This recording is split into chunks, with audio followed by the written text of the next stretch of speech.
Ready or not, here we go, and we're away. Welcome back to another episode of the Two Tongues podcast. How's everybody today? I know the content's been a little bit slow coming out lately. We already talked about why that is. Hopefully, we'll get back to a more regular cadence soon. In the meantime, I'm doing my best here to get some content out for you guys. And this isn't really what I plan to do next. I've been working on part two of that Return to Ettinger series that we started. Really kind of two places. If you remember, ego and archetype. We did ego and archetype, which is what I'm continuing to work through, and I got at least one, probably two episodes coming on that. But then I picked up this little Ettinger gem here, which is called The Psyche in Antiquity. I'm almost through. It's a small one, but it's just chock full of interesting stuff about psychological interpretations in ancient Greek philosophy. I mean, I don't know what more you could ask for. So we'll get into that at some point. Today, I was inspired by something I read in that Ego and Archetype book. I think I mentioned it. Um, I'm just trying to pull this up here. There was a picture in the book of a, an inscription, a stone, a carved stone inscription with a weird image on it. It looks something like a dwarf with a mythology, the big hat, comes up to a point, the beard. All of these cryptic inscriptions from ancient languages, just all the stuff that's just right up my alley, as you guys probably can imagine. It turns out that this stone was something that Carl Jung had carved and placed in his retirement home, basically. And it's private, by the way. The building still belongs to Jung's family. It's not a museum or something. It's not a place where you can go visit. It's a private place. So the stone was placed there, presumably for Jung, for himself, and he went through great expense and effort to have it made. Not just the stone, but the house itself that he built. And so I saw this picture in the book, and I was like, oh, what is that? What does that mean? And then I did a quick Google, and then I got into a little bit more of the details of the book, and I was like, oh, I got to make this an episode. So maybe it's not going to be a super long episode, maybe it's not going to be super in depth, but it's interesting, and I wanted to get it out there to you. So I'm going to call this episode The Bollingen Stone Mystery. Sounds like a Hardy Boys book or something. The Bollingen Stone Mystery. What does that mean? All right, so obviously we're going to talk about the Bollingen Stone. That's what they call this stone that Jung had carved in his retirement home that he had built. I read it like like Carl Jung would read somebody's dream and read into it psychologically. I read this inscriptions on the stone, and that's how my mind immediately begins to turn. And I don't think that is accidental. I think that that was very much what Carl Jung was about. Dream interpretation and communicating with the unconscious, and having a dialogue with yourself. That's what he did in the Red Book. Remember, we did many episodes on his active imagination exercises in the Red Book. Very cryptic, very mysterious shit. So this is going to be something like that we're going to talk about. I really wasn't sure how to open it up. A couple things came to my mind. I mean, I love things like cryptic messages, secret societies, mystery religions, that kind of thing. It revs my engine. It sparks my curiosity. I'm very interested in this sort of thing. It entertains the shit out of me. Um, why that is a deeper psychological question that we could get into at some point. But we're not going to do that today. Um, but there are things that come to my mind when I think about cryptic messages, mystery religions, things like many topics we've talked about on the podcast. And one of the things that comes to my mind is that these things are not designed to be easy to understand. It's like you have to earn understanding these mysterious things. And a good example of this is the way that Jesus spoke. So we know he told stories in parables, and they're like little fucking riddles that you have to figure out. It's not something that's going to come to you easily. It's like intentionally. It's trying to weed out the people that aren't going to put the effort in, that aren't open-minded, that aren't really searching or questing. The people that already know, those sorts of people. I can't tell them anything. Those people are not going to understand what Jesus was trying to say. And this is what happened with the priest that he got in trouble with, and he did his very best to kind of tiptoe around, getting himself in too much trouble with his words. But it was very good about the messages being cryptic. So you know what I mean. What is Jesus trying to say when he talks about throwing the seed down and some of it falling into the good soil and some of it falling into the briars? What is he trying to say? He's not talking about agriculture, right? He's talking about something else. And so this sort of thing is going to be the theme. It's going to be what I'm going to focus on today. That these deep religious messages, even the very deep and ancient philosophical wisdom, if you go back to Pythagoras, if you go back to Plato and Euclid and these early pre-Socratic philosophers, they I can't remember what I think it can't remember what philosopher it was. Maybe it was Plato.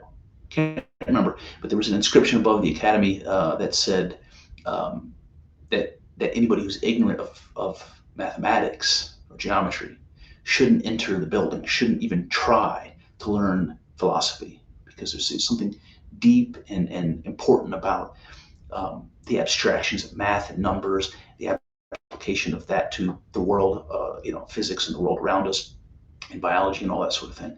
That there's some secret information encoded in the world, and if you don't know math, you're never going to be able to understand these mysterious, pieces of wisdom that these ancient philosophers were uncovering or promoting. That kind of a thing. You have to be ready for it, and you have to try. You have to put the effort in, or you're never going to unlock. You're never going to understand the meaning. You're never going to unlock that. So, before I jump into the Bollingen Stone in particular, as I read through this stuff about the Bollingen Stone, it made me think of something else that we talked about previously, the Georgia Guidestones.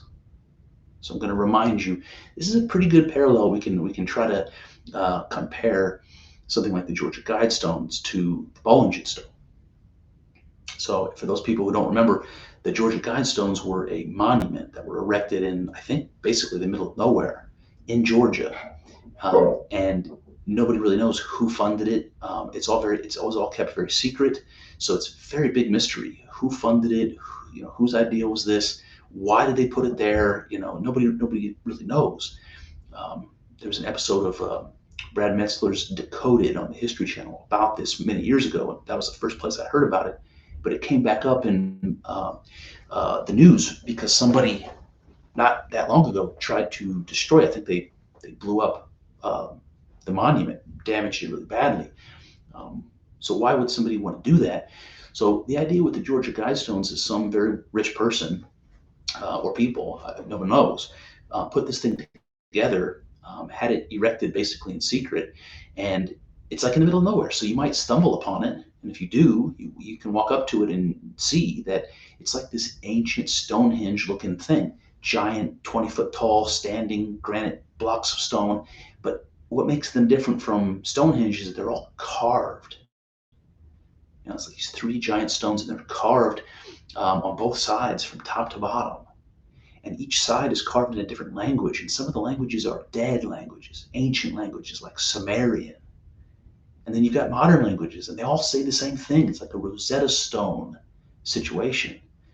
And what do they say? And this is going to help you understand why somebody would maybe try to blow it up.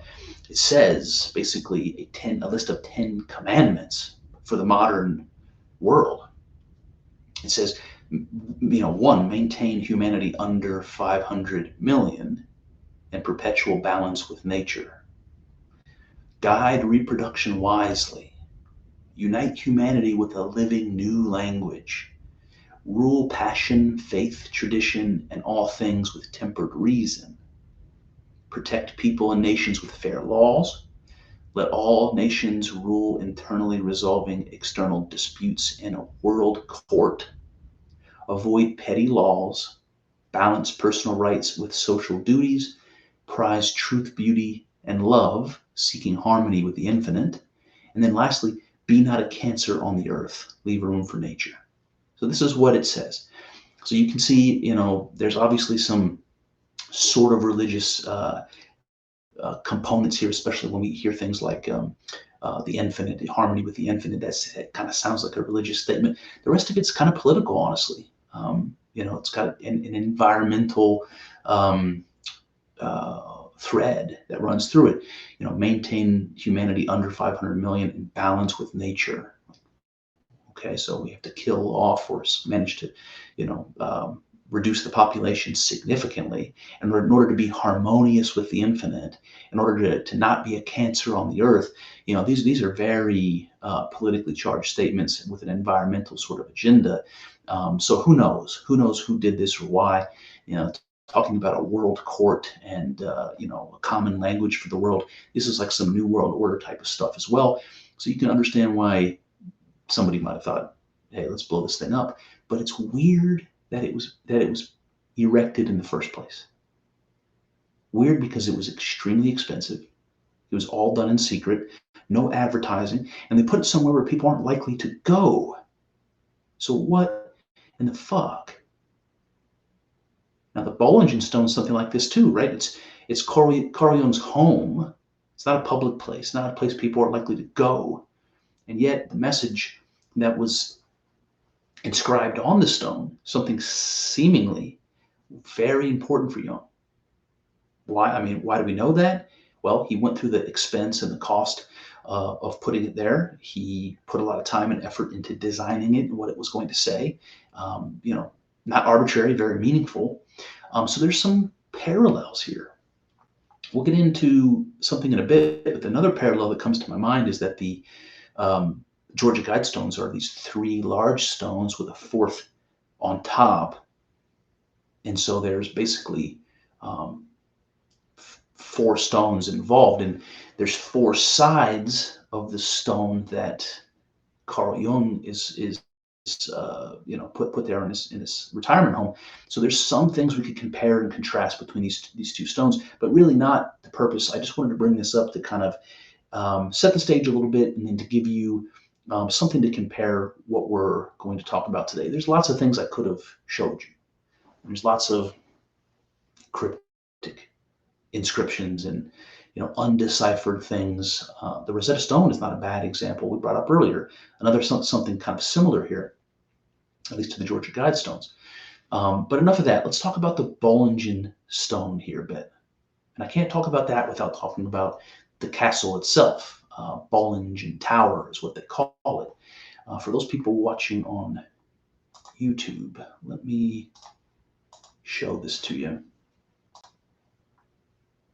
This is Bollingen Tower. It's a beautiful little cottage. It's not exactly a castle. It's not huge, but it kind of has the look of a castle. This is in Zurich in Switzerland. Beautiful, right on the lake. It's a gorgeous place. So we'll come back to that in a minute. All right, so the Bollingen Tower was built in Zurich between 1923 and 1935. So it actually took quite a long time to construct. And as you saw in the picture, it was built with 4 towers. So you have this cottage, castle, whatever you want to call it, with these 4 turrets. And that's something that sticks out to me immediately. And you might wonder why. I would say that if you read Carl Jung, one of the things you'll see is that he emphasizes a lot symbols, images, images in myths, images in dreams, images from our unconscious. And the most important of these images is an image, essentially it's an image of God. He usually uses the word mandala to talk about it because there's a type of form where it's basically a circle with a center, but it's divided into 4 sections. So you have this, you can just imagine a circle with a cross through it. You get some idea of what a mandala looks like. That word comes from Hinduism and Buddhism, where they depict like a deity sitting, or Buddha sitting in the center. And then there's different imagery in all 4 corners of the mandala. So when he built his tower, he built 4 towers. And so that division into 4, it brings to mind the mandala image. And I don't think that is a coincidence. If you read Jung, you'll know this is something that was really fundamental and important in his philosophy and his psychology. So the towers, the 4 towers, I think correspond to Jung's notion of quaternity, this division of 4. And you can see that if you kind of close your eyes and you imagine that circle divided into 4, you've got 4 kind of equal slices, and they sort of counterbalance each other. So what you have in the quaternity is an image of completeness or wholeness, and that's what Jung would say, and that's why it is associated with the idea of God, something that is complete, something that is whole. So this mandala image, this quaternity, it accompanies the image of God.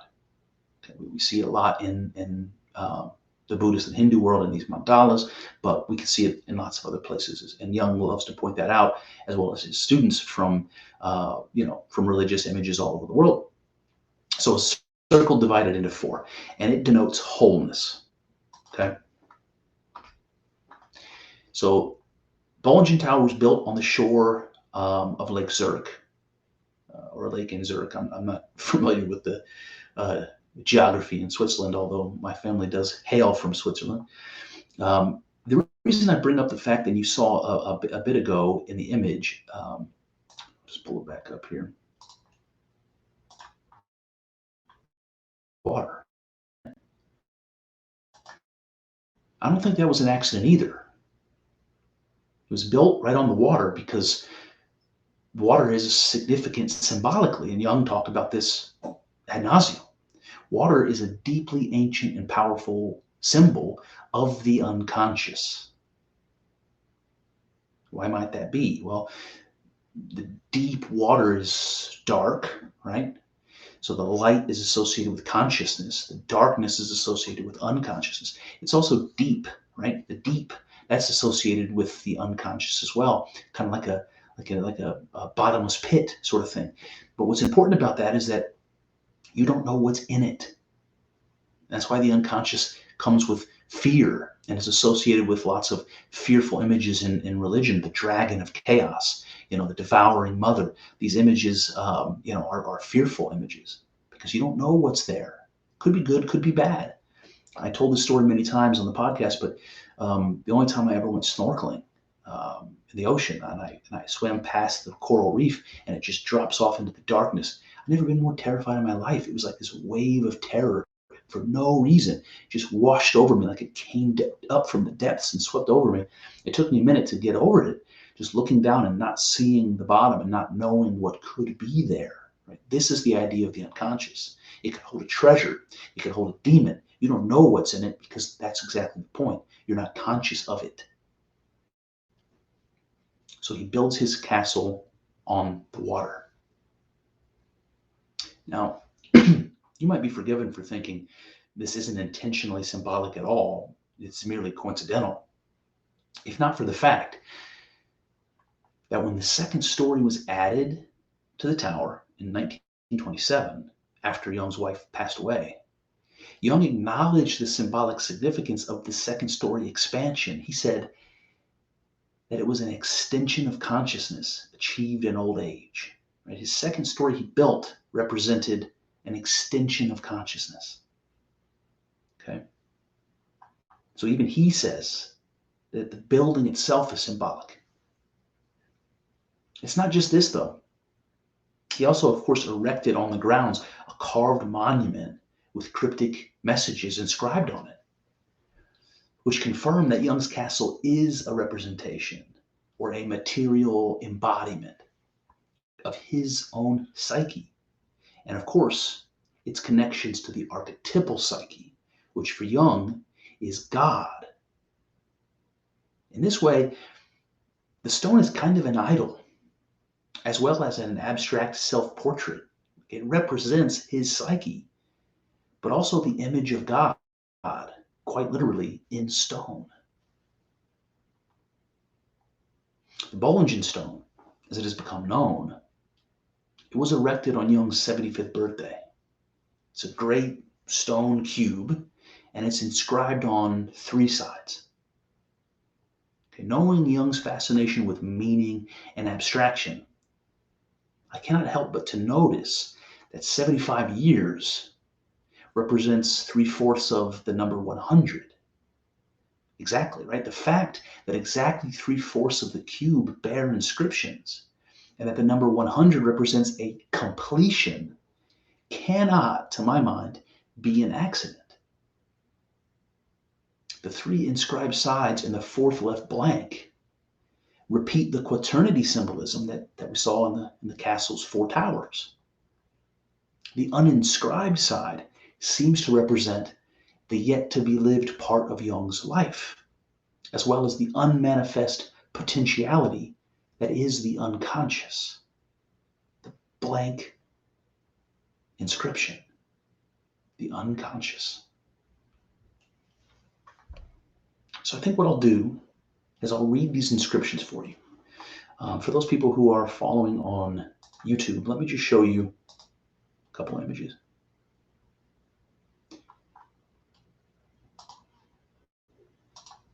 That's just a zoomed in picture of the tower, but here you can see images of the stone itself. Inscriptions on the stone, images, look at that one, on the stone.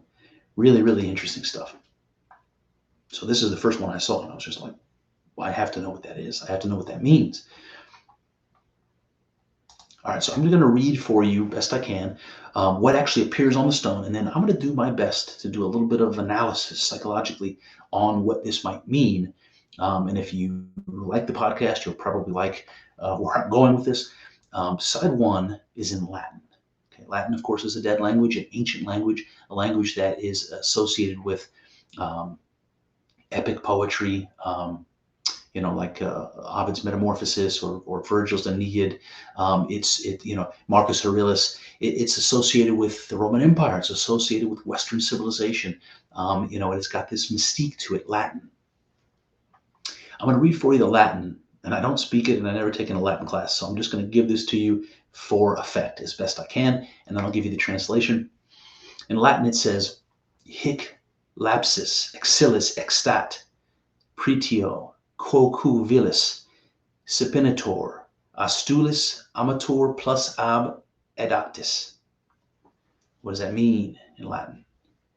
It means, "Here stands the mean, uncomely stone. 'Tis very cheap in price. The more it is despised by fools, the more loved by the wise." Okay, all right. Weird, right? Maybe it's more mysterious in the Latin, but when you get the translation, it has its own appeal, doesn't it? Here stands the mean, uncomely stone. And of course, if you're reading it, you're staring at a stone.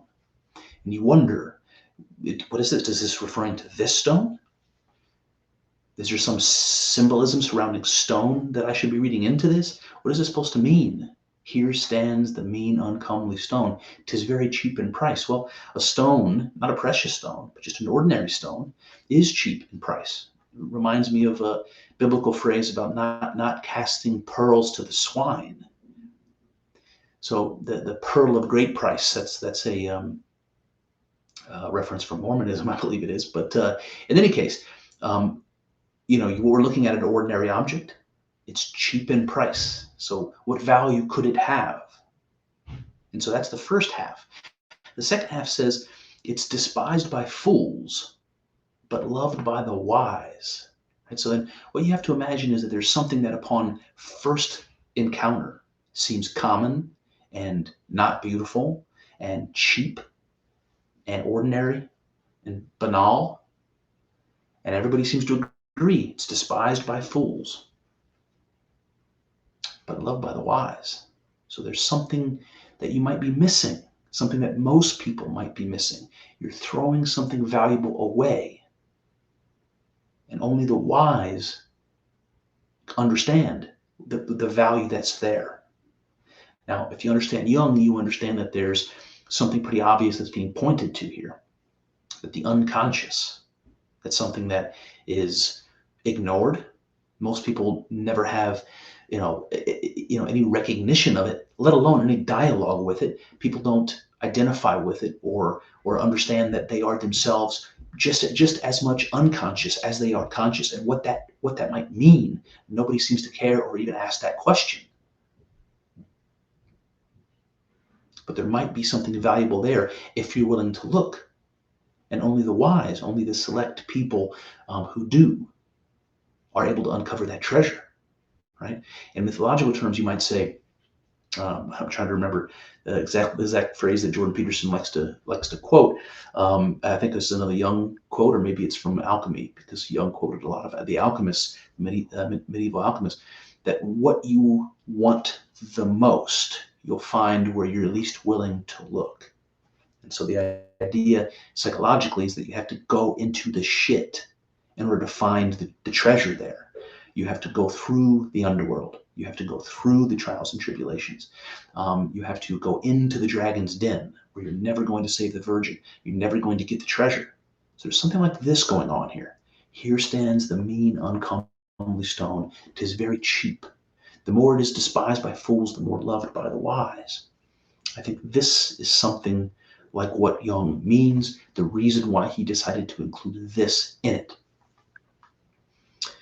That brings me to the next inscription on side 2. And this one, I'll read it for you. It goes like this.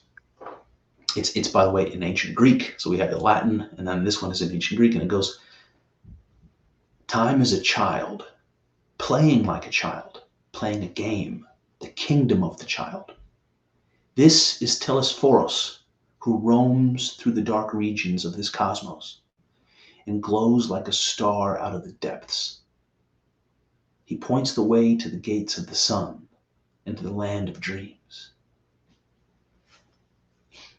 I mean, what connection does this have to what we just read? Seemingly nothing, but it was intentionally put there, so there must be something we're missing. So what is going on here? Time is a child, playing like a child, playing a game, the kingdom of the child. The game is the kingdom of the child. And he says, this is the Telesphorus, who roams the dark regions of this cosmos and glows like a star out of the depths. So something that roams in the dark is certainly associated with the unconscious, because of course that is the dark. But it glows like a star in the depth. Something that glows like a star. This is what the alchemist and Jordan Peterson will talk about when the alchemists say, when they're talking about the god Mercury, Mercurius, they'll say the spirit of Mercury. And that's something that glits and glimmers like Mercury does. If you ever see the metallic liquid, how it's sort of fascinating to watch, and it catches your attention. That sort of thing. It represents the thing that calls out to you, the thing that attracts your attention or your interest. What is that thing? It's hard to put our finger on. It's hard to imagine that that's something we're in control of. What I become interested in is something that seems to hit me out of nowhere when I bump into it. It's not something that I can control. I can't say, this thing that fascinates me, I no longer want to be interested in. Good luck. Or vice versa. I can't say, this terribly boring thing I want to be interested in. You can't, there's nothing you can do to make that happen. So there's a mystery here. The thing that glows like a star in the depths, the thing that brings your attention to it, that has the power of, like gravity, of pulling your consciousness to focus on it. What is that? It says he points the way to the gates of the sun and the land of dreams. He points the way to heaven and the land of dreams. This is something that is easily understood as the other realm, the unconscious realm, or the unconscious part of our existence. So time is a child. It's the Telesphorus who roams the dark. What is the Telesphorus?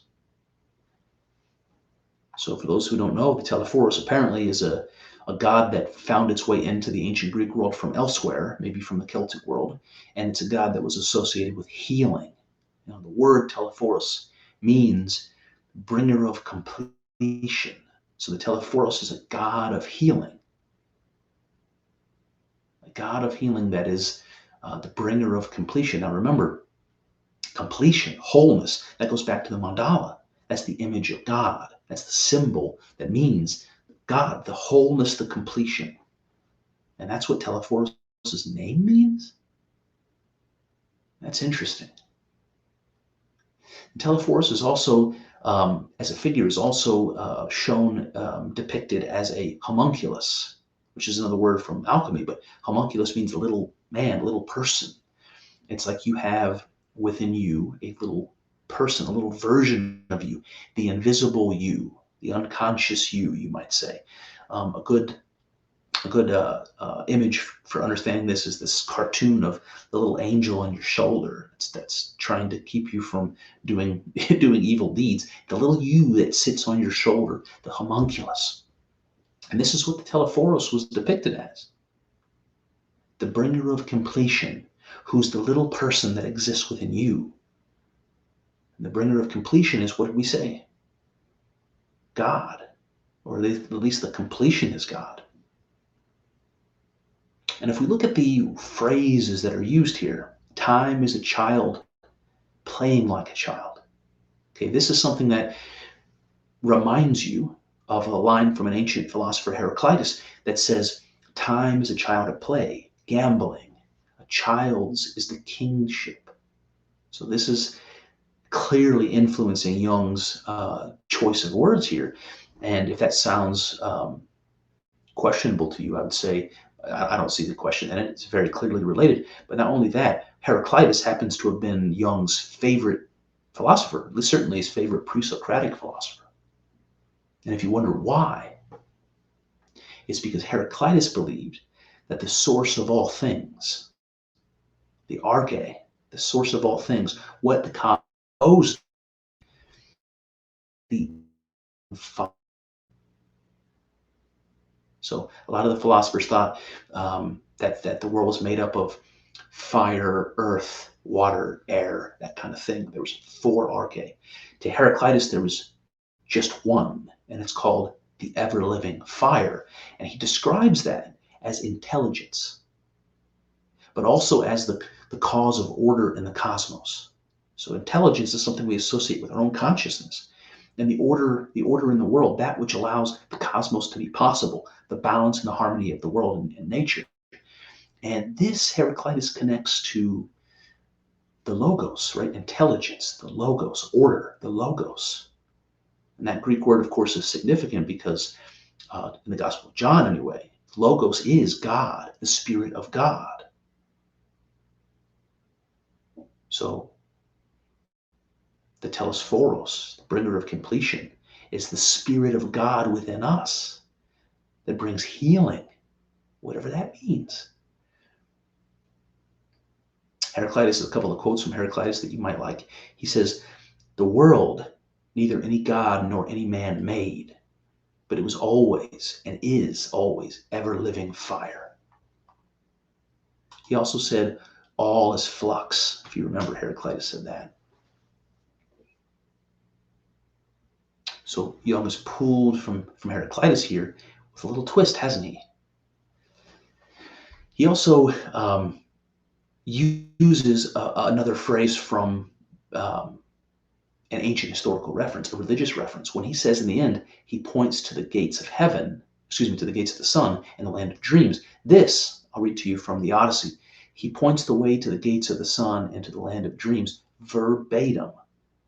That's from book 24, verse 12 of the Odyssey. And that in the Odyssey, he's talking about Hermes, the god Hermes, in his role as psychopomp. And this is a great word that I have shared with you guys before, but psychopomp is a word that's used to describe this supernatural guide that takes people into the other world, into, usually heaven or hell. So you can think of the Divine Comedy, or even when we read Sir Humphrey Davy's Constellations. In both of those stories, you have an angel or a spirit guide or something that takes the soul up into heaven or into hell to show them, the supernatural realities. This intermediary who's necessary to take a mortal, conscious mortal person into the immortal unconscious realm, that's somebody that they call a psychopomp. And so this phrase comes from Hermes, leading the spirits of the slain into the other world. And so here you have a connection. You have that which bridges the mortal world, the conscious mortal world, to the unconscious immortal world. And this is the Telesphoros, the Spirit of God, the Logos. And then also, it's worth noting here that this inscription is part of an image with kind of a mandala image, which we saw a little bit ago. And there's in the four corners of it, there's symbols for the god, the Roman gods, Saturn, Mars, Jupiter, and Venus. The sun is Sol, Jupiter. Venus is shown with association with the moon. So you have the male and the female represented with Jupiter and Venus. With Mars, I think you have something like the libido. I mean, Mars was the god of war. So to me, that's a passion, a motivation, deep psychological motivation. Whatever it is that whatever spirit it is that you're filled with, of rage and hatred and revenge and desperate attempt to protect the people you love, whatever it's needed emotionally to bring someone to kill other human beings in war. That's the god Mars. That energy, that psychological energy that will motivate you to do things you never thought you would do or wanted to do, to take another life. An innocent person who you don't know, whatever it is that's required, that's some sort of powerful psychological energy. To me, that's just one example, but it represents libido. It doesn't have to be, psychological energy towards death and destruction. It could be other sorts of motivations, but Mars seems to represent that to me, energy. And then Saturn, of course, Saturn was it represents heaven, the unconscious, but also Saturn was the first great father figure in the Greek pantheon. Saturn was the father of, Saturn and Jupiter are often considered to be two sides of the same person, actually. But you do have this sort of unconscious figure in Saturn. You have this libido symbolized by the god Mars, and then this male and female symbolism there as well in the image itself. So I think that there are psychological connections that we can make from a Jungian perspective to those gods, but I'm not exactly equipped to do an in-depth. So I'm just going to move on to the third and the final inscription. And this one was pulled, like the others, from different sources, whether it be Heraclitus in one case or the Odyssey in one case. In this case, it comes from these medieval alchemical, mystical sort of writings. And it goes like this. This is in the quotation, by the way, is talking about the Philosopher's Stone, the alchemist's attempt to create the Philosopher's Stone. And the Philosopher's Stone, of course, is supposed to be that which purifies.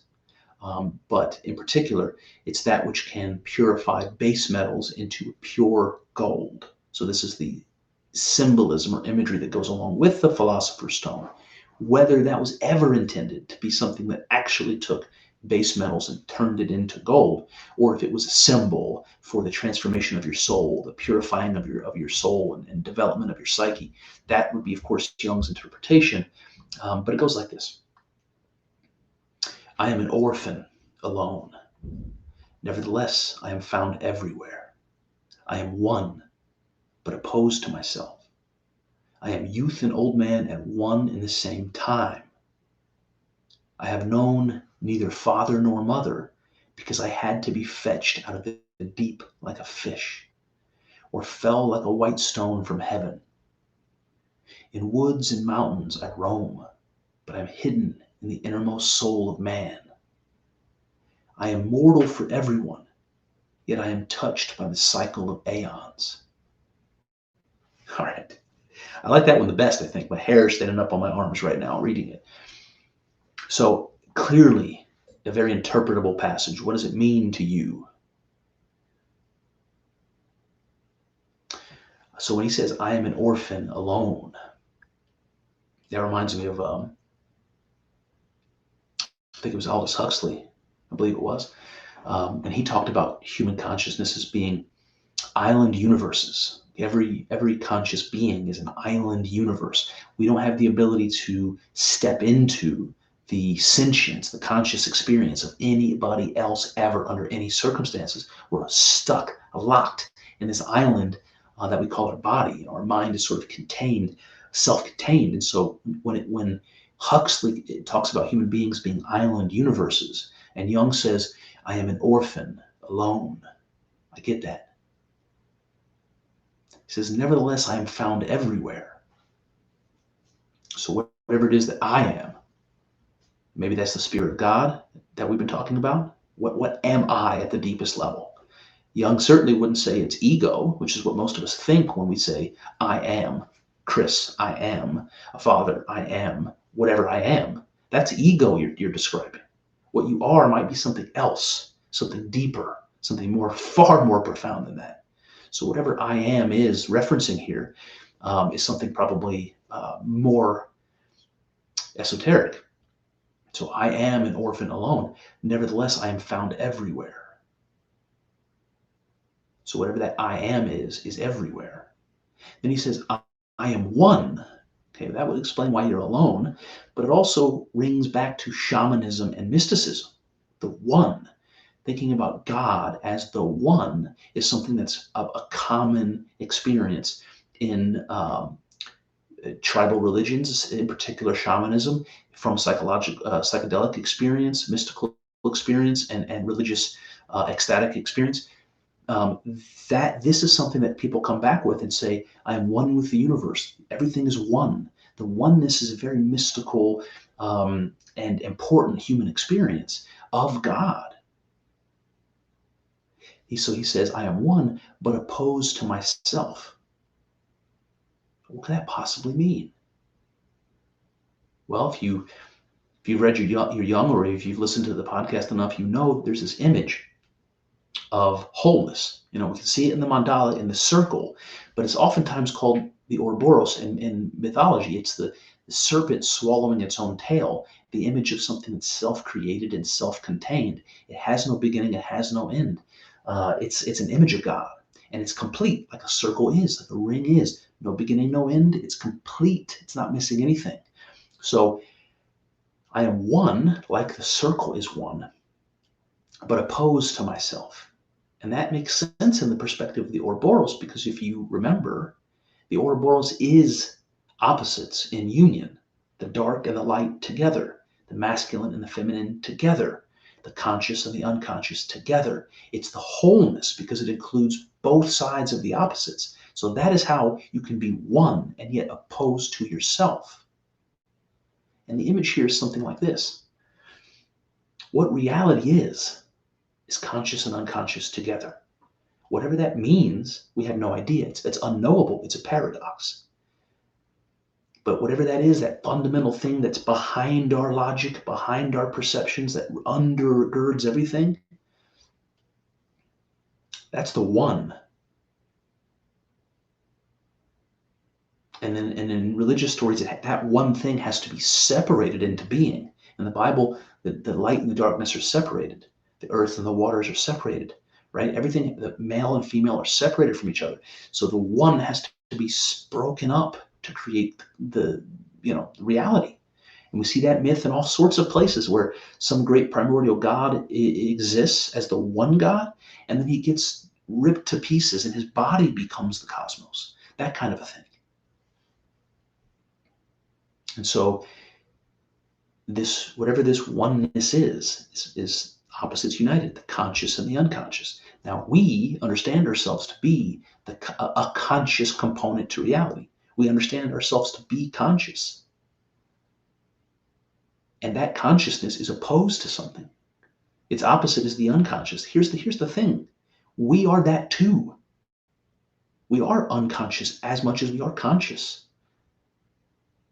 We're not as aware of it because it's unconscious. By definition, we're not aware of it, but we have no idea how our heart beats and how we continue to breathe.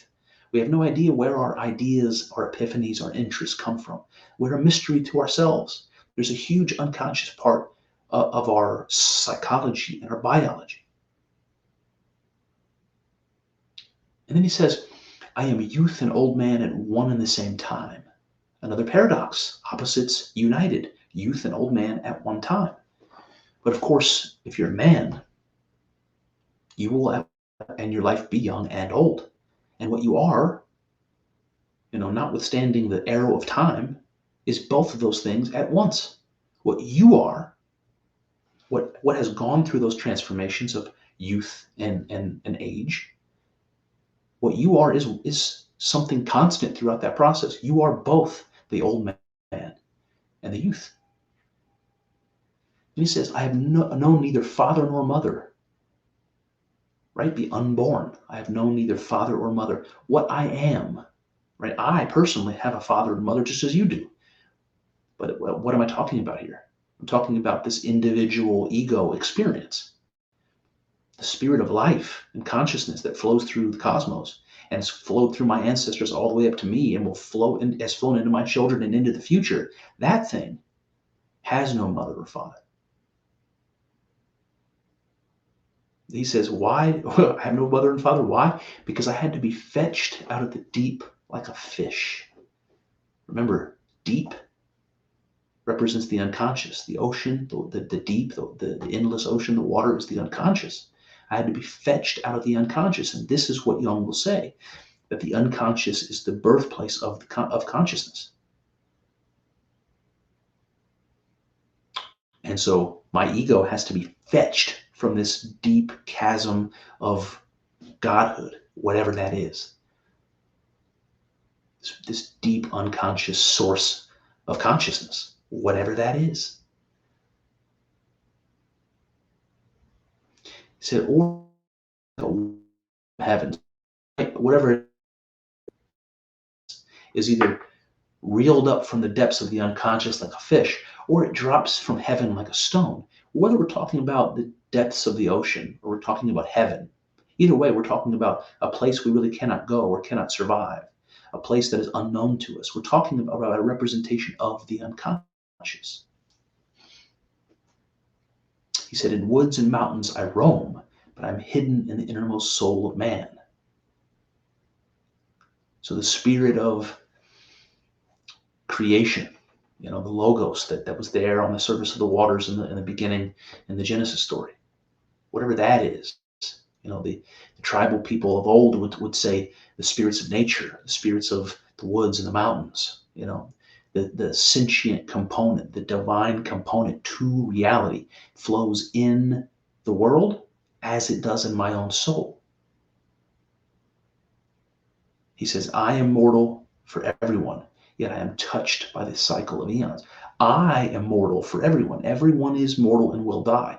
But the thing that I am will survive my mortal death, right? That's how I am touched by the eons, because the source of life and consciousness in me will pass beyond me into the future.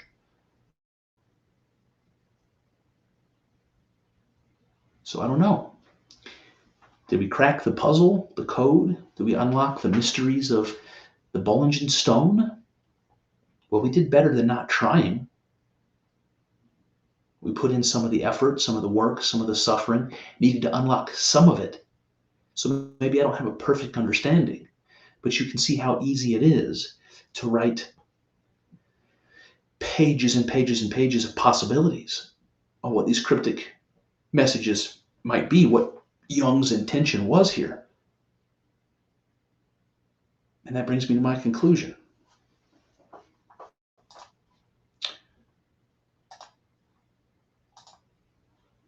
Let's consider Jung's castle as a symbol. This is, of course, how Jung saw the world of our perception. To him, all men, and perhaps all things altogether, are embodiments, incarnations of reality at the deepest level.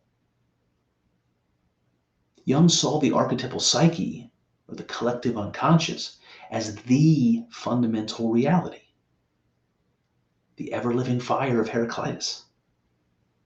It is not only a priori, existing or pre-existing conscious experience. but also pre-existing all of material reality. It is the ultimate abstraction, which we come to know through the symbols that are inhabited by it, the living symbols, which we understand as other people and objects, as motivational forces, thoughts, words, will, action, and feeling. Those are living symbols. And Jung called the archetypes living symbols. For Jung, it was possible to learn to read the world of perception and understand it for more than what it seems to be. To understand what law of experience, what archetype is being played out in it. So it's no surprise to me that the edifice of Jung's castle should be constructed symbolically in the same way as he understood life symbolically. So if I can riff for a minute, unrehearsed, spontaneously, without reflection and therefore directly from the unconscious, this is what I would say. The castle is made of stone and therefore represents matter and the elements of our experience that are material. It is the dwelling place of the body, it's home, right? And so, like the body, is the residence of the soul. It is the temple of God in biblical parlance, the place where God, soul, psyche, goes to rest. Since matter is that which we are most conscious of, it represents not only the material body, but also the conscious ego.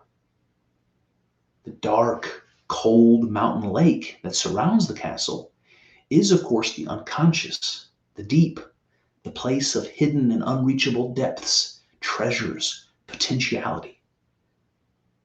It forever changes form, slips through your fingers, and is impossible to contain, and yet possesses crushing power. It is fearful and difficult to explore. For these reasons, it relates to the spirit, the numinous, and the source of hidden power. And this is the other side of our being, opposite the material, the soul, the self, the source and sustainer of life. What then of the Bollingen Stone? What does it represent? Well, it is a mystery. It's a mysterious something in the center of the grounds. It's not hidden, but not easily approached or understood. Something like the tree of knowledge in the midst of the garden, right? It holds great promise, but does not come without sacrifice and pain. Its inscriptions are cryptic. They appear in several dead languages and so cannot be understood immediately. As it should be, right? We do not immediately understand what it means to be alive or to be human. We must live and struggle and earn this wisdom the hard way. And so it is for the meaning of the Bollingen Stone. One must desire to unlock its secrets and strive painfully to do so. One must wade through ancient references and learn their context. One must notice where Jung's words intentionally and subtly diverge from their original sources. One must study the images and explore the web of associations they bring to mind. And when all is said and done, our intuition leads us to the truth. So what is that? Well, we might reformulate it as a riddle using the 3 inscriptions that Jung left behind. Maybe we could summarize it by asking something like this. The uncomely stone, which the world dismisses, contains a hidden healing treasure. It is hidden in the soul of man.